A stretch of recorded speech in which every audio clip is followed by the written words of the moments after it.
ఈ సమయంలో పరిస్థితి మీ అందరికి వందనాలు. నీటికి రావడానికి కారణం ఏంటంటే వైద్యస్ టీంలో సాక్షి చెప్పుకోవాలి. ఈరోజు సండే కదా, సండే మీట్ ఉంటుంది. నేను అక్కడికి వెళ్ళడం జరిగింది. అందుబట్టిగా లేట్ అయ్యాను. ఏదేమైనప్పటికీ కొద్దిసేపే నేను ఎక్కువసేపు మాట్లాడాను. కానీ చిన్న ప్రార్థన చేసుకున్నాను. సర్వ సృష్టి కారణముద్రని పరిశుద్ధమైన ఉన్నతమైన నామానికి లెక్కలు స్తోత్రాలయ. యువతండ్రి గడిచిన దినాలన్నీ సజీవమైన మమ్మల్ని భద్రపరిచావు, కాచి కాపాడావు. తండ్రి మరొక నూతన సంవత్సరం ఒక అనుగ్రహించావు. అందుబెట్టావున్నా ఈ రాత్రి కాల సమయంలో 10 నిమిషాలు మీరు మాట్లాడమని మొట్టివాడినయ్యా, మట్టివాడిని నా ద్వారా మీరే మాట్లాడతారని మా కొరకు తరగరాని ఉంటున్నాం తండ్రి.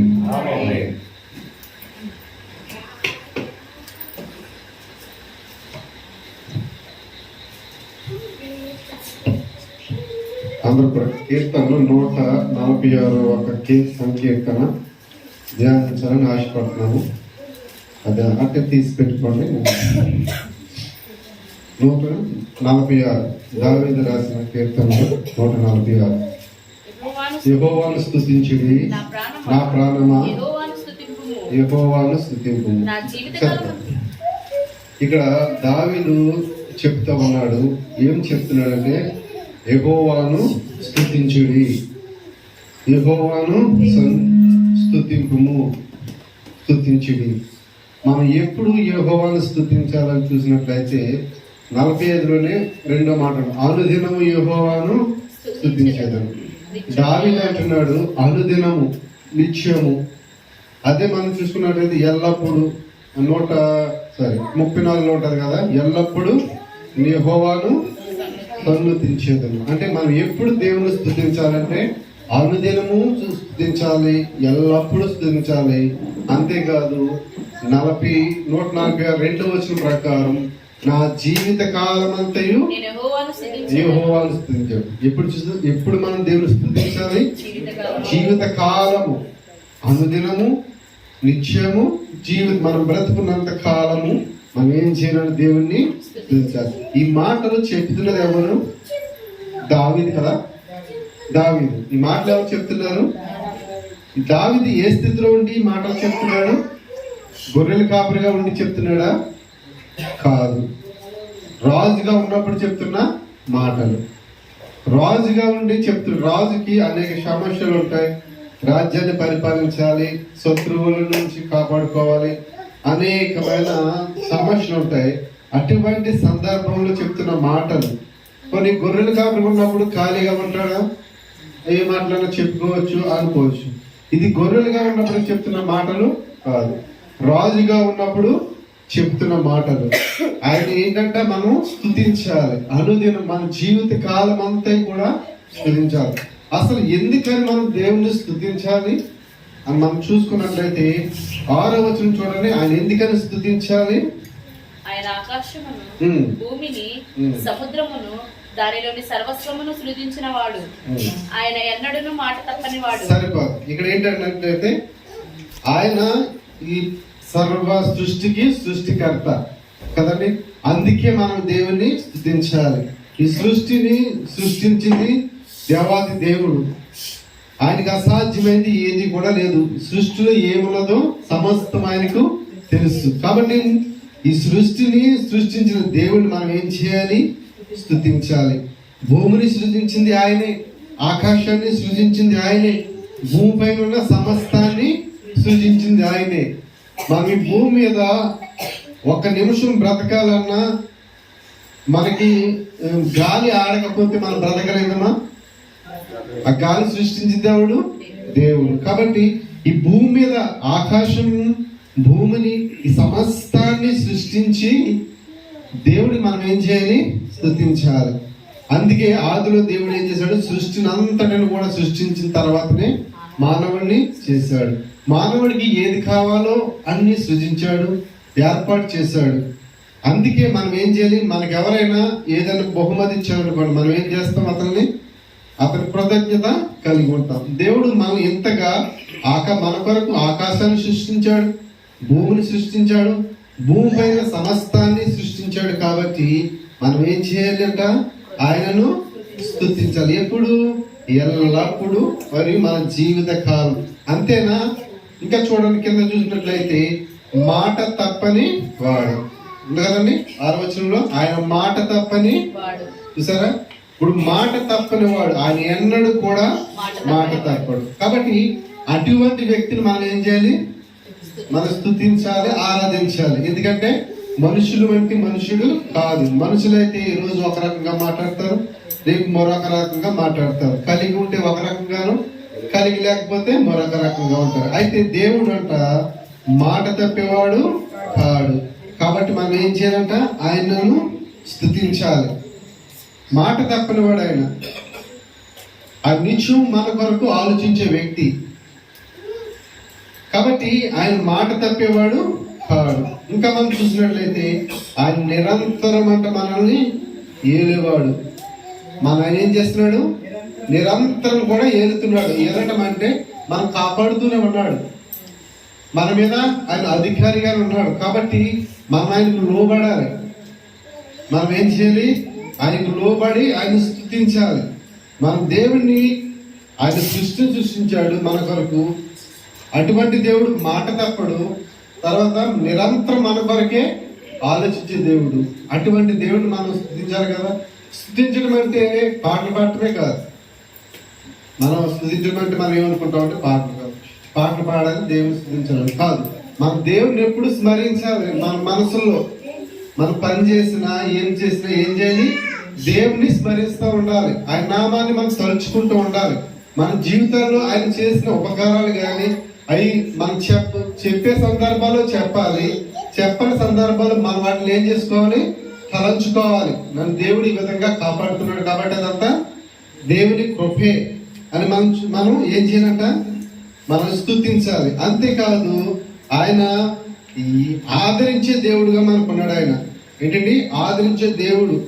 ఆయన 8వ వచనం ఉంటుంది, నీతిమంతులను ఆయన ప్రేమిస్తాడంట. ఏంటి? ఈ యొక్క సృష్టికర్త మాట తప్పని వాడు ఏం చేస్తాడంట? నీతిమంతులను. అంటే మనం ఏం చేయాలి? నీతిమంతులుగా జీవించాలి. అబ్రహాము నీతిమంతుడు బ్రతికాడు. అది అతనికి అది దేవుడిని నమ్మాడు, అతని నీతిగా ఎంచబడింది. ఇప్పుడు మనం నీతి గురించి మాట్లాడుకోవాలంటే మొదట ఎవరిని మనం ఉదాహరణ తీసుకుంటాం? అబ్రహాము. ఎందుకంటే దేవుడు అబ్రహాంకి ఏం చెప్పాడో, నువ్వు సమస్తాన్ని వదిలి వచ్చేయమన్నాడు. ఎక్కడికి వెళ్ళాలో తెలియదు, ఏం చేయాలో తెలియదు, రమ్మంటే వచ్చేసాడు. అంతగా నమ్మాడు. కాబట్టి దేవుడు అబ్రహామును వదిలిపెట్టాడా? వదిలిపెట్టలేదు. గొప్పగా ఆశీర్వదించాడు. ఎంతగా ఆశీర్వదించాడంటే అబ్రహాముని ఆయన సర్వ లోకానికే తండ్రి. అంతేనా? మనం తండ్రి ఏమంటే మనం ఏం చెప్తాం? అబ్రహాం అనే చెప్తాం. తర్వాత ఇశ్రాయేల్లో తండ్రి ఎవరంటే ఎవరు చెప్తారు? అబ్రహాం అని చెప్తారు. అదే ముస్లిం తండ్రి అంటే ఎవరు చెప్తారు? అబ్రహామే. యాక్చువల్గా మనకు తండ్రి ఎవరు కావాలి? ఆదాము కావాలి కదా. మొదటి పురుషుడు ఎవడు? ఆదాము. మరి ఆదాము తండ్రి ఎందుకు కావాలకపోయాడు? దేవుని మాటను వినలేదు కాబట్టే తండ్రి కాలేకపోయాడు. అబ్రహాం దేవుని మాట విన్నాడు, ఆయన సర్వ లోకానికి తండ్రి. చూసారా? నీతిమంతులను ఆయన ఏం చేస్తాడు? ప్రేమిస్తాడు. తర్వాత చూసుకున్నట్లయితే పరదేశులను కాపాడుతాడు. మనం పరదేశులు అంటే ఇతర దేశాల నుంచి వచ్చిన వాళ్ళని కాదు. మనం ఈ లోకంలో పరదేశులను, యాత్రికులను. కాబట్టి నిత్యం ఆయన మనల్ని ఏం చేస్తున్నాడు? కాపాడుతూనే ఉన్నాడు. మనం ఈ దేశానికి, ఈ లోకానికి ఎందుకు వచ్చాం? ఈ లోకానికి వచ్చాం, కొంతకాలం ఇక్కడ ఉంటాం, మళ్ళీ తిరిగి ఆయన దగ్గరికి వెళ్ళిపోతాం. కాబట్టి పరదేశీయులు మనల్ని ఏం చేస్తున్నాడు? కాపాడుతున్నాడు. యాకోబు కూడా పరదేశంలో ఉన్నాడు. అక్కడ మామగారికి వెళ్ళినప్పుడు యాకోబుకి ఎన్ని సమస్యలు వచ్చినా దేవుడు ఏం చేశాడు? కాపాడుతూనే ఉన్నాడు. ఎందుకంటే యాకోబును దేవుడు తల్లి గర్భంలో ఉన్నప్పుడే ఏర్పాటు చేసుకున్నాడు. కాబట్టి ఆ యాకోబుని యాకోబు మోసం చేసేటప్పుడు మనం అనుకుంటాం, కానీ యాకోబుని ఎక్కువ మోసం చేశారు. మామ గాని వాళ్ళు గాని ఎక్కువ మోసం చేశారు. ఎక్కడో పరాయి దేశంలో ఉండి అక్కడ మాట చదివితే చాలా ఆశ్చర్యం అనిపిస్తుంది. మనకి ఎవరైనా వచ్చారు 2 రోజులు బాగా చూస్తాం, 10 రోజులు బాగా చూస్తాం, 10 రోజుల తర్వాత మారిపోతుంది. సేమ్ అదే చేశాడు ఎవరు? యాకోబు. మొదటి 2 రోజులు బాగా చూశాడు. తర్వాత ఏమన్నాడు, నువ్వు ఇక్కడ ఊరికనే తినుంటే సరిపోదు, ఏదో పని చేసుకో అన్నాడు. చూసారా, కొన్ని రోజులకి మారిపోయింది. అటువంటి పరదేశులను యాకోబుకి దేవుడు తోడుగా ఉన్నాడు. ఆ యాకోబుని దేవుడు తర్వాత ఆశీర్వదించాడు. తర్వాత ఇంకా చూసినట్లయితే తండ్రి లేని వారికి తన విధవరాలను ఆదరించేవాడు, తండ్రి లేని వారిని విధవరాలను కూడా ఆదరిస్తాడు. ఈ లోకంలో ఆయన్ని గనక మనం స్తుతిస్తే, లేకపోతే ఆయన్ని గనక మనం నమ్ముకున్నట్లయితే మనకి ఎవరు లేకపోయినప్పటికీ కూడా ఆయన ఆదరించే దేవుడు, కాపాడే దేవుడు. మనుషులు నమ్ముటి కంటే యెహోవాను ఆశ్రయించడం మేలు. కాబట్టి ఆయన నీతిమంతులను ప్రేమిస్తాడు, పరదేశులను కాపాడతాడు, తండ్రి లేని వారిని, తర్వాత విధవరాలను కూడా ఆయన ఏం చేస్తాడు. కాబట్టి ఈ లోకంలో ప్రతి ఒక్కరిని కూడా ఆయన ఏం చేస్తాడు, ఎవరిని కూడా విడిచిపెట్టే దేవుడు కాదు. ఇంకా మనం చూసుకున్నట్లయితే 7వ అధ్యాయంలో ఆయన ఆదుకునే దేవుడు, కాపాడే దేవుడు, ఆదుకుంటాడు. చూడండి, బాధల్లో ఉన్న వారికంటే ఆయన ఏం చేస్తాడండి, న్యాయం తీరుస్తాడు. ఈ లోకంలో మనుషులైతే న్యాయం తీర్చలేరు, కానీ ఆయన నీతిమంతుడు కదండి. దేవుడు నీతిమంతుడు, ఆయన నీతిగానే న్యాయం చేస్తాడు. కొన్ని సందర్భాల్లో మనకి ఆయన తీర్పు మనకి ఇబ్బంది కలిగించవచ్చు, కానీ ఆయన నీతిగానే వెళ్తాడు. ఆయన నీతిమంతుడు. ఎవరైతే బాధపడుతున్నారో వారిని తప్పనిసరిగా ఆయన న్యాయం తీర్చుతాడు. ఈ లోకమంతా అన్యాయం తీర్పుతో ఉన్నది. అన్యాయమే ఈ లోకాన్ని వేరుతున్న సందర్భాల్లో దేవుడు అంటున్నాడు, నీకు న్యాయం తీర్చేవాడని నేను. నా దగ్గర పెట్టి నీ సమస్యని, నీకున్న ఇబ్బందులు ఏంటో, నీకున్న సమస్య ఏంటో నా దగ్గర పెడితే నీ బాధను తీర్చేవాడను నేను. తర్వాత చూడండి, ఆకలి కొని వారికి ఆహారం దయచేసేవాడంట. ఆకలి కొని వారికి, మనకైతే సమృద్ధి అయిన ఆహారం ఉంది. అయితే ఆహారం లేనివంటి వారు అనేక మంది ఉన్నారు. వాళ్ళు కూడా ఈ లోకంలో బ్రతుకుతారన్నారు. వాళ్ళు ఏం చేస్తున్నాడు, ఆయన ఆదుకుంటున్నాడు, ఆహారం దయచేస్తున్నాడు. మనకు ఆత్మీయ ఆహారం కూడా ఆయన దయచేస్తున్నాడు. అనేక మంది సేవకులను పంపించి మనకు ఆత్మీయంగా బలపరుస్తున్నాడు. పౌలు అంటాడు కదా, మీరు బలమైన ఆహారం తినవలసిన వారనగా ఇంకేం చేస్తున్నారంట, పాలు తాగుతున్నారంట. మనకి ఎంత బలమైన ఆహారం పెట్టినా కానీ మనం ఎక్కడ ఉండిపోయాము, ఇంకా పాలు పసిపిల్లల స్థితిలోనే ఉండిపోయాము. కాబట్టి దేవుడు అనేక మంది సేవకులను పంపించి మనకి ఆత్మీయ ఆహారం పెడుతున్నాడు, శారీరక ఆహారం కూడా పెడుతున్నాడు. ఎందుకని మనం ఆరోగ్యంగా ఉండాలని, ఆత్మలో ఎదగాలని ఆహారం మనం పెడుతున్నాడు. ఇంకా చూడండి, తర్వాత బాధింపబడి వారికి విడుదల, గుడ్డు వారికి కన్నులు, కృంగిన వారిని లేవనిస్తున్నాడు. ఈ లోకంలో మనం జీవిస్తున్నామంటే అనేకమైన సమస్యలు, ఇబ్బందులు, శోధనలు అనేకమైనవి ఉంటాయి. ప్రతిదీ కూడా ఆయన ఏం చేస్తున్నాడు, మనం కాపాడుతున్నాడు, లేవనెత్తుతున్నాడు. ఇంకా ఏం చేస్తున్నాడు, మనం ప్రేమిస్తూనే ఉన్నాడు. కాబట్టి ఇటువంటి దేవుడు మనకు ఉన్నాడు. అయితే దేవుడు ఈ విధంగా మనం ఆదుకుంటున్నాడు, మనల్ని ఆదరిస్తున్నాడు. అయితే ఇది చేస్తున్నప్పుడు మనం ఏం చేయాలి కదా, దేవుడికి అది ముఖ్యం కదా. మనం అన్ని పొందుకుంటూ ఉన్నాం. దేవుడు మనల్ని లేని స్థితి నుంచి ఉన్న స్థితిలో పెడుతున్నాడు, మనం ఆదుకుంటున్నాడు, ఆదరిస్తున్నాడు. మనం ఏం చేయాలి? 5వ వచనం చూడండి. ఎవరికి యాకోబు దేవుడు సహాయుడగునో, ఎవడు తన దేవుడైన యెహోవా మీద ఆశ పెట్టుకును వాడు ధన్యుడు. ఇక్కడ మనం చేయవలసింది ఏంటన్నట్లయితే మనుషుల మీద కాదు ఆశ పెట్టుకోవాల్సింది. ఎవరి మీద? మనం దేవుని మీద ఆశ పెట్టుకోవాలి. మనం ఎవరి మీద ఆశ పెట్టుకోవాలండి? మన సాధారణంగా దేవుని మీద తప్ప మనము ఈ లోక మనుషుల మీద ఆశ పెట్టుకోవాలి. అది కింద రాయబడి ఉంది చూడండి. అది రాజులు నరుడు కింద చూడండి ఒకసారి మాట. 3వ వచనం. నరుల చేతైనను రక్షణ కలుగదు, వారిని నమ్ముకొనకుడి, వారి ప్రాణము వెడలిపోవును, వారి మట్టి పాలగుదురు. చూసారా, మనము ఆశ పెట్టుకోవలసింది దేవుని మీద, కానీ మనం ఎవరి మీద పెట్టుకుంటున్నామండి? ఎవరైతే మట్టిలో కలిసిపోతారో వాళ్ళ మీద, రాజుల మీద మనం ఆశ పెట్టుకుంటున్నామంట. నరులను నమ్ముతున్నాం.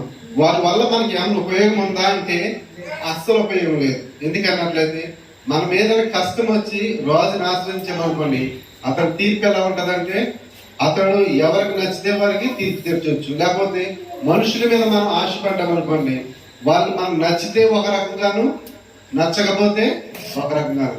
అయితే వాళ్ళు శాశ్వతంగా ఉంటారా అంటే ఉండరు. వాళ్ళు ఏమైపోతారు? మనకలాగానే మట్టి అయిపోతారు. చూడండి, మట్టి అయిపోయే వ్యక్తులు మనం నమ్ముకోవాలా? నిత్యము నిలుచుండే దేవుడు మనం నమ్ముకోవాలా? మన మీద ఎవరి మీద ఆశ పెట్టుకోవాలి? మనుషులను నమ్మటి కంటే యెహోవాను ఆశ్రయించుట మేలు, మంచిది. కాబట్టి మనం ఏం చేయాలంటే ఇప్పుడు రాజులు కాదు కానీ, ఈ లోకంలో ఉన్న మనుషులను కాదు కానీ, మనం దేవుని మీద ఆశ పెట్టుకోవాలి. ఎందుకంటే ఈ లోకంలో మనుషులు శాశ్వతం కాదు, రాజులు శాశ్వతం కాదు, రాజ్యాలు శాశ్వతం కాదు, అన్ని కూడా మారిపోతూ ఉంటాయి. కాబట్టి వారి మీద మనం ఆశ పెట్టుకుని మనకు ఉపయోగం ఏంటి? మనల్ని సృజించింది, ఈ లోకాన్ని సృష్టించిన సృష్టికర్తను మానేసి ఈ సృష్టిలో ఉన్న వ్యక్తులు మనం పూజించినట్లయితే, ఆరాధించినట్లయితే మనకు ఉపయోగం ఏంటి? మనకి ఎటువంటి ఉపయోగం ఉండదు కదా. వాళ్ళు మట్టి అయిపోయేవారు కదా. అటువంటి మట్టిని వైపు మనం నమ్ముకోవటం ఏంటి? ఆ మట్టి నుంచి మనిషిని చేసిన దేవుణ్ణి మనం నమ్ముకోవాలి. ఆయన్నే మనం ఏం చేయాలి? స్తుతించాలి, ఆరాధించాలి. కాబట్టి మనం ఇవన్నీ కూడా మనం చేయాలి.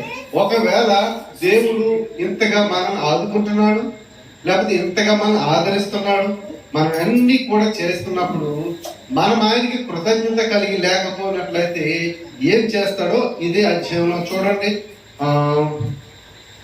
9వ అధ్యాయంలో 2వ లైన్ చూడండి. భక్తిహీనుల మార్గమును ఎవరు చేస్తారంట? మనం దేవుని మీద ఆనుకోలేదనుకోండి, మనం ఈ దేవుడు ఏం చేస్తాడంట? మన త్రోవని వంకరగా చేస్తాడంట. అంటే మనం సరైన దారిలో వెళ్ళలేము. ఒక్కరితో అంటే ఇటు వెళ్తాము మనకే తెలియదు, అది సరైనది కాదు. ఇప్పుడు నిదానంగా ఉంటుంది అనుకోండి, ఎదుటి నుంచి ఎవరు వస్తున్నారో మనకు కనపడుతుంది. మన టర్నింగ్ ఉన్నాయనుకోండి, అటు నుంచి ఎవరు వస్తున్నారో మనకు తెలుస్తుందా? తెలియదు. అలా చేసేవాడు ఎవడట? దేవుడు. ఎందుకని చేస్తున్నాడు?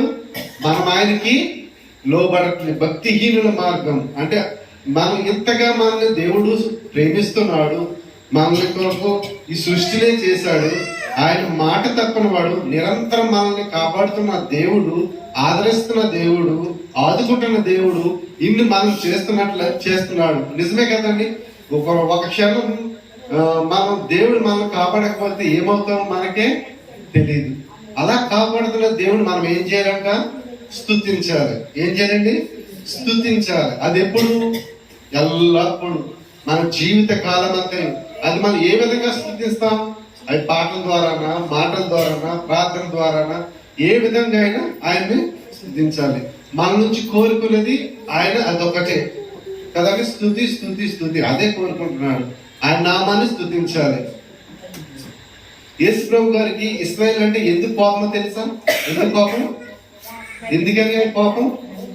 దేవుడు ఇశ్రాయేలు ప్రజల్ని కష్టాల్లోంచి, ఆ యొక్క ఇబ్బందుల కొలుములోంచి తీసుకొస్తే దేవుని స్తుతించడం మానేసి వాళ్ళు ఏం చేస్తున్నారని ఒక విగ్రహం తయారు చేసుకుని దాన్ని స్తుతిస్తున్నారు. అందుకే దేవుడికి ఇశ్రాయేలు అంటే కోపం. ఆ ఇబ్బందుల నుంచి రప్పించిన దేవుడు వాళ్ళని శ్రమ పెడతాడా? శ్రమ నుంచి రప్పించాడు. ఎందుకని? వాళ్ళని సుఖ పెట్టాలని రప్పిస్తే వాళ్ళు ఏం చేస్తున్నారండి? ఎవరైతే వాళ్ళు రప్పించాడో ఆ దేవుడిని మానేసి మమ్మల్ని రప్పించింది, మమ్మల్ని ఆ ఇబ్బందుల కొలను తీసుకొచ్చింది దేవుడు కాదు, మాకు తీసుకొచ్చింది ఈ యొక్క విగ్రహం. యుద్ధం చేస్తారు కదా వాళ్ళ సృష్టిని పూజించారు దేవుడికి, అందుకే కోపం వచ్చింది. ఇక్కడ కూడా అది చెప్తున్నాడు. ఇంతగా మనల్ని దేవుడు కాపాడుతూ ఆదుకుంటున్న దేవుడు ఒకవేళ ఆయన స్తుతించుకోకుండా మనం ఉన్నట్లయితే ఏం జరుగుతుందంట? మన త్రోవలనైనా వంకరగా చేసేస్తాడు. మనం ఎటు వెళ్తున్నామో మనకే తెలియదు, ఏ గోతులు పడతామో మనకే తెలియదు. కాబట్టి అటువంటి ఉండకుండా ఉండాలంటే మనం ఏం చేయాలి? ఆయన స్తుతించాలి. ఎప్పుడు స్తుతించాలి? అల్లుదే ప్రతిరోజు స్తుతించాలి. మన జీవితాంతం కూడా ఆయన స్తుతించాలి. ఏ విధంగా స్తుతించాలి? మన మనసులో స్తుతించాలి. మైకి పట్టుకునే స్తుతించడం అవసరం లేదు. మన ఆలోచనలో దేవుడు స్తుతించాలి, మన తలంపుల్లో దేవుని స్తుతించాలి. ఈ విధంగా స్తుతించినట్లయితే దేవుడు మనల్ని ఎప్పుడు కూడా ఆదుకుంటాడు, ఆదరిస్తాడు. అటువంటి దేవుని కలిగి ఉన్న మనం ధన్యులు. మనుషులు నమ్మవద్దు, రాజులను నమ్మవద్దు. ఎందుకంటే వారు కూడా మట్టే, వారు కొంతకాలాన్ని నాశనం అయిపోయేవారు. నాశనం అవన ఎవరైనా ఉన్నారంటే ఈ సృష్టిని సృజించిన దేవాది దేవుడే. ఆయన నమ్ముకుందాం, ఆయన మీద ఆనుకుందాం, దేవుని స్తుతిందాం, మన జీవితాలను ధన్యం చేసుకుందాం. అట్టి కృప మనందరికీ దేవుడు దయచేయండి. ఆమేన్.